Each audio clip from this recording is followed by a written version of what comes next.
आप सभी को दुर्गा अष्टमी और श्री रामनवमी की बहुत बहुत हार्दिक शुभकामनाएं। जय माता दी दोस्तों, आज की इस वीडियो में हम जानेंगे कि महाअष्टमी और रामनवमी के दिन किस प्रकार चौकी की पूजा कर कन्या पूजन करें। सबसे पहले हम 3 बार हाथ में जल लेकर ओम माधवाय नमः, ओम केशवाय नमः, ओम कृष्णाय नमः बोलकर अपने आप को शुद्ध कर लें। उस जल को पी लें। उसके बाद हम हाथ धोकर आचमन करें। उसके बाद हम अपने आसन को पवित्र कर आसन का पूजन करें।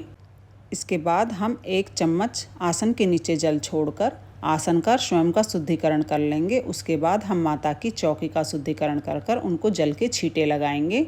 आप चाहें तो इस तरह से फूल से भी उनके छींटे लगा सकती हैं। हम पूजन महाअष्टमी को करें या नवमी को करें, विधि एक सी ही रहती है। इस प्रकार हम सभी देवी देवताओं का शुद्धिकरण कर लेंगे। किसी किसी के यहाँ कन्या पूजन अष्टमी को किया जाता है और किसी किसी के यहाँ नवमी को कन्या पूजन किया जाता है। उसके बाद हम देसी घी का दिया जला लेंगे। हमारे यहाँ अखंड दीपक जल रहा है। अगर आपके यहाँ अखंड दीपक नहीं जल रहा है तो आप देसी घी का दीपक जला लें, और अगर अखंड दीपक जल रहा है तो इस तरह दीपक जलाकर हम उस जोत की बाती को सही कर उसमें दोबारा से अच्छे से घी भर देंगे। इस तरह मैंने एक जोत में से जोत जला ली है। इस तरह ही हम जोत को सही ठीक करते हैं। कभी भी हम जोत को अलग से नहीं जलाते हैं। इस तरह अखंड जोत की बत्ती को ऊपर कर उसमें घी डाल देंगे।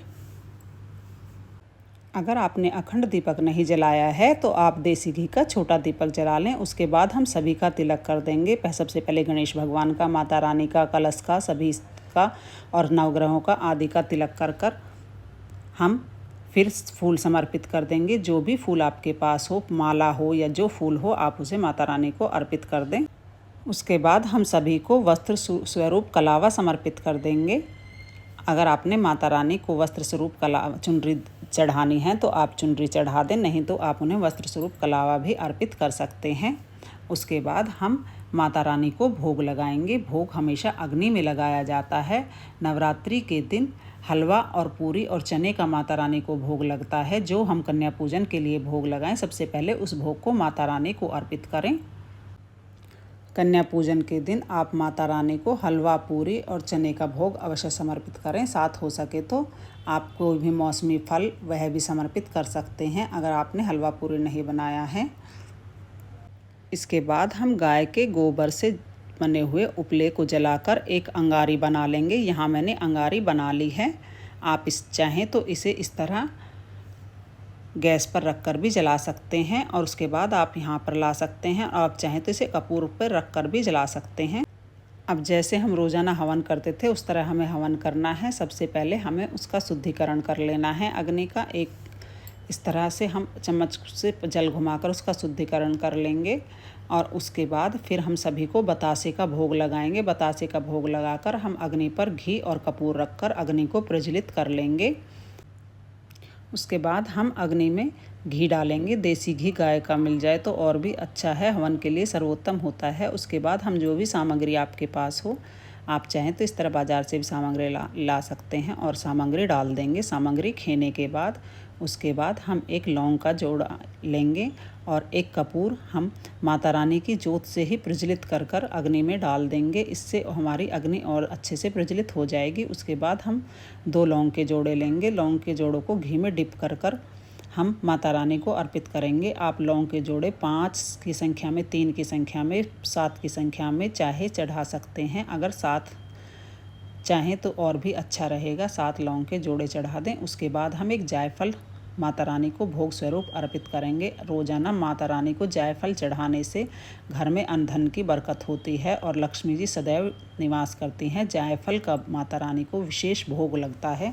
उसके बाद हम जायफल पर घी डाल देंगे, जिससे वह अच्छी तरह अग्नि में समर्पित हो जाए। उसके बाद हम अग्नि में भोग समर्पित करेंगे। अग्नि में सबसे पहले हम लौंग के 2 जोड़े, 4 जोड़े, 6 जोड़े जो आप चढ़ाना चाहें चढ़ा दें।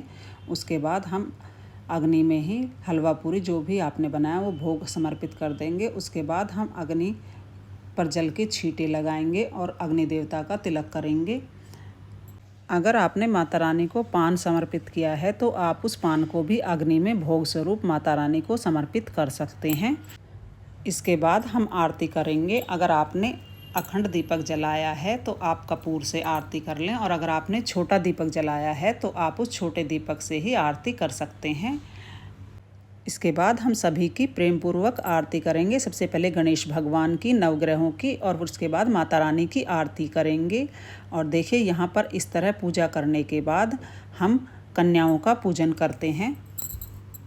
और जब आप कन्या पूजन करेंगे तो हम लोग जो नारियल रखा है इसको प्रसाद में कन्याओं को बांट देते हैं। अगर आपके यहाँ नारियल प्रवाहित करने की परंपरा है तो आप नारियल को जल में और सभी सामग्री को जल में प्रवाहित कर दें।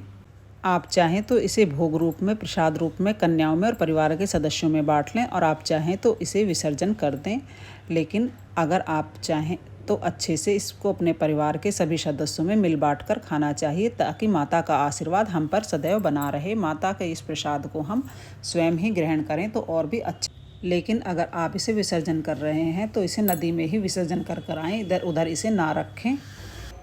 इसके बाद हम कन्या पूजन करेंगे। कन्या पूजन में सबसे पहले हम कन्याओं के चरण धोंगे, उनका तिलक कर उनको हलवा पूरी चने का भोग लगाएंगे, दक्षिणा स्वरूप कुछ पैसे और गिफ्ट प्रदान करेंगे, फिर उनके चरण धोएंगे।